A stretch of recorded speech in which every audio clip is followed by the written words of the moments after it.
So I've had quite the reflective week. I recently posted a YouTube short where I said what God gave us versus what we eat. Here are the fats God gave us, and instead, this is what we eat. These are the proteins He provided us with, yet this is what most people take. God provided us with these sweets, however, this is what people choose. Here are the energy boosters God gave us, but here is what is consumed. My body is a temple, and just like how I would never trash or destroy a church, I don't want to fill my body with foods that cut, inflame, and tear me down. I choose to honor and love my body each day with real food, and I couldn't feel more complete. Now, the majority of you are probably thinking, okay, sounds good, because in the comment section, the majority, 80% of people were like, yes, totally, amen, that's right, you nailed it. However, then there were these comments. God did not give us butter. God did not give us those sweets. Those fruits have been manipulated and made into Frankenstein foods. God did not give us animals for food. God didn't give us what you say here. Virtually no vegetable we grow today is God created. Let that sink in. God says not to eat pig and unclean meat. The original banana before human intervention didn't look at all like this. She is wrong. To which I say, yes, I totally agree. All food nowadays has been manipulated to some capacity. Whether it's meat, fish, dairy, fruits, veggies, humans have been tampering with it. And so I guess, looks like we're back to square one and there's nothing for us to eat anymore. Oh wait, there's another comment here.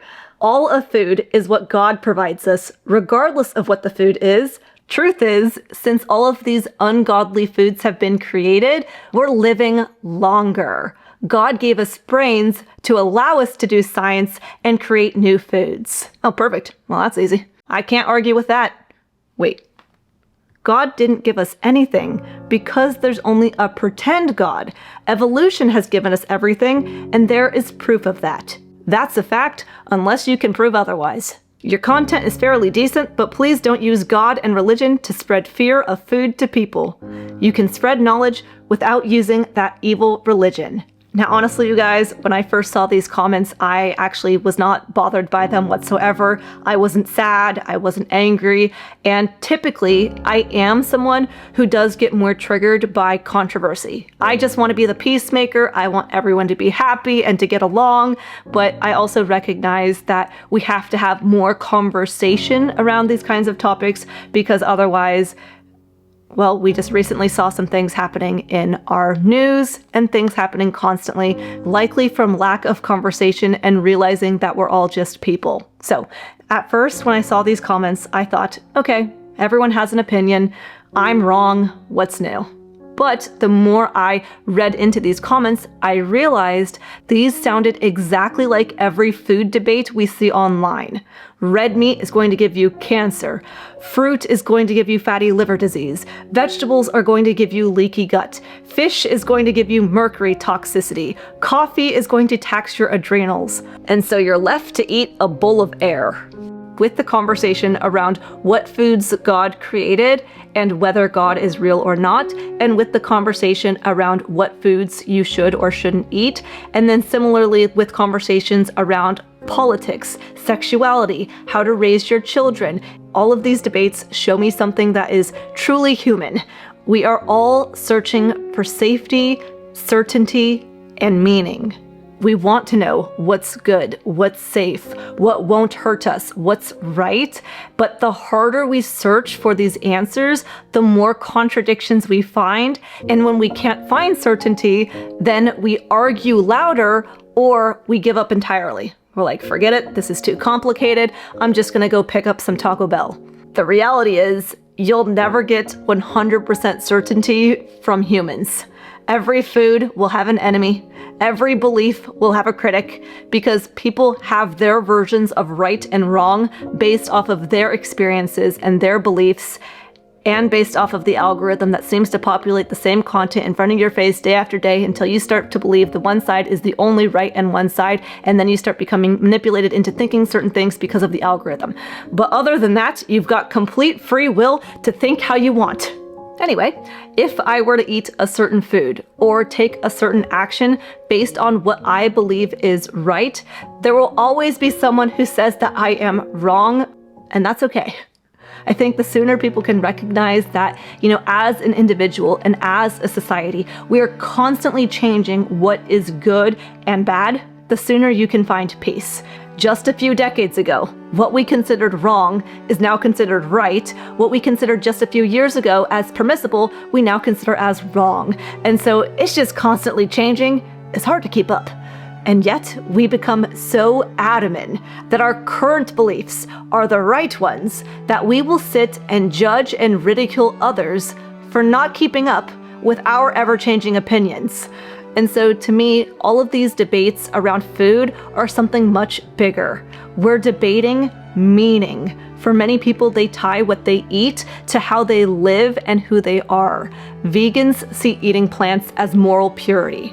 Carnivores see eating meat as strength and truth. Religious people may see food laws like avoiding pork as obedience to God.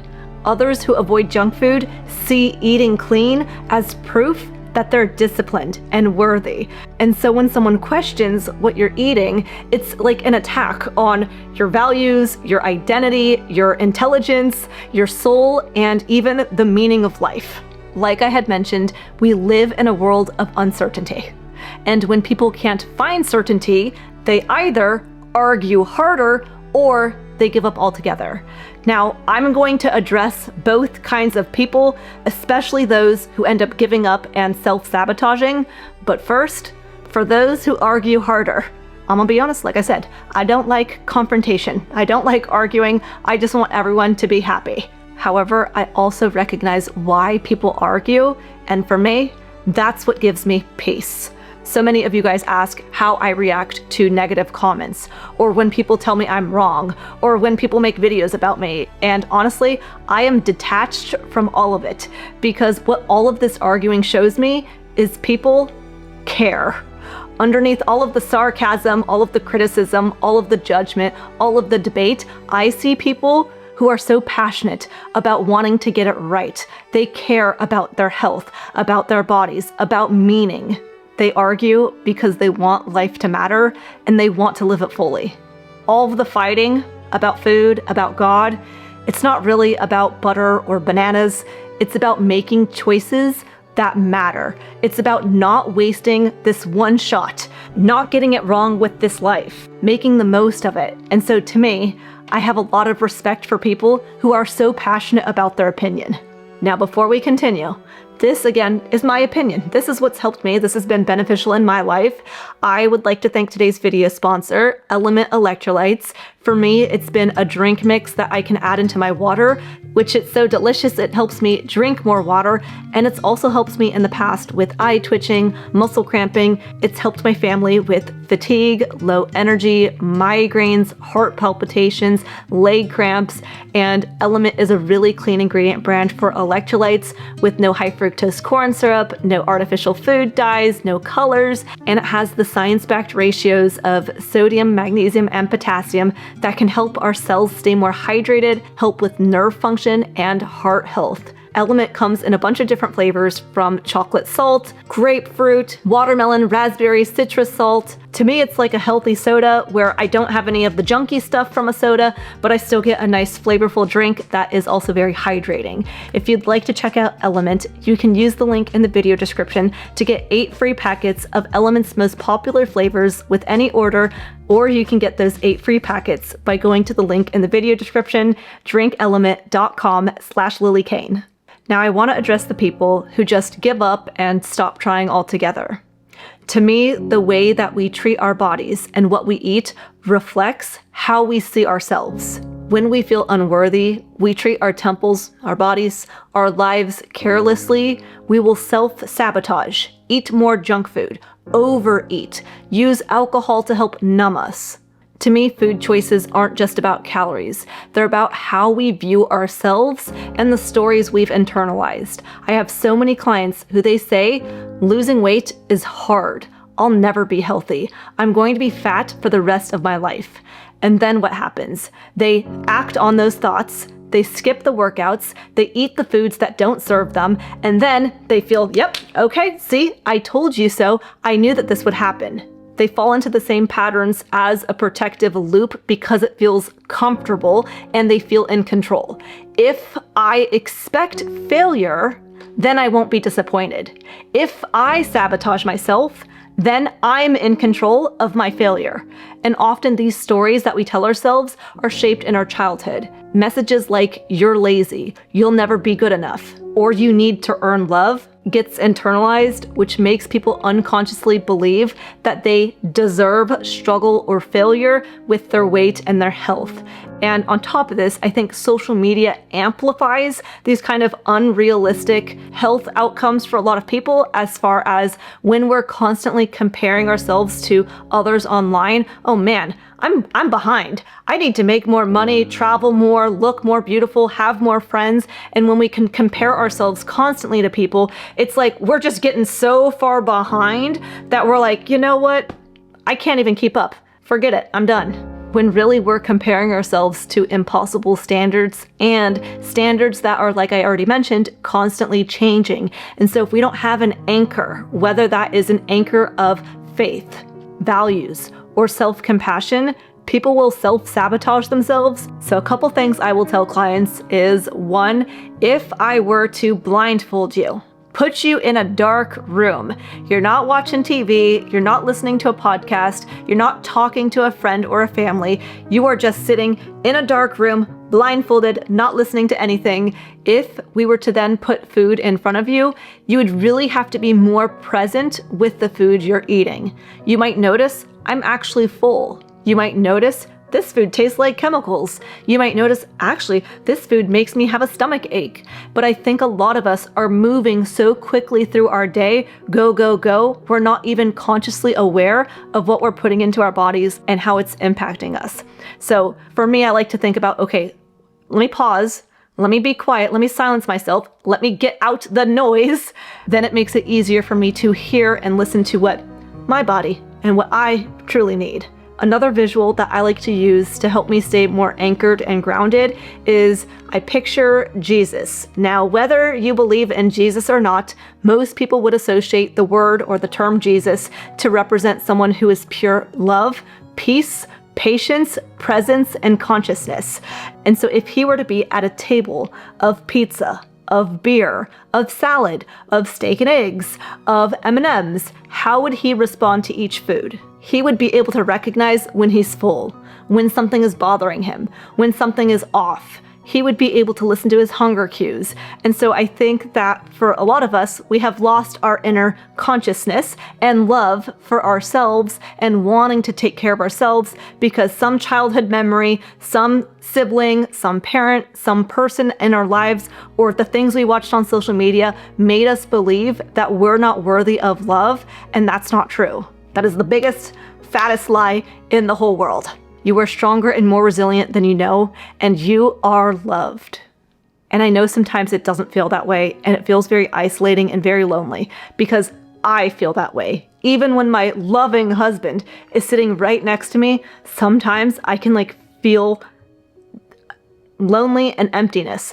And so things that have really, really helped me and have changed my life is finding books or podcasts or audiobooks that bring you a state of peace and love. I'll share some of the ones that have really helped me, but everyone's different. So I would say Stillness Speaks by Eckhart Tolle is a great one. The Power of Now, also by Eckhart Tolle, has been so powerful for me.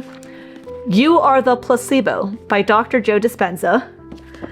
Don't Believe Everything You Think, and Letting Go. To be honest, this one, I have a hard time reading it. I have to listen to it. A lot of these books I do just put on audiobook, and I listen to these books over and over and over again. At nighttime especially, it just calms me down. I mean, my husband and I listen to these books together as we're massaging each other. And so it's the same books over and over, but it always brings us back to peace. Again, these might not be the books that serve you in the best way, but finding those stories that lift you up and bring you goodness. Because again, we had our childhood experiences. We've heard the stories that we've internalized, that we've told ourselves for so long. And those stories are deep embedded in us. And so we need to start getting those out and start replacing them with things that are actually more of the truth and that bring us goodness.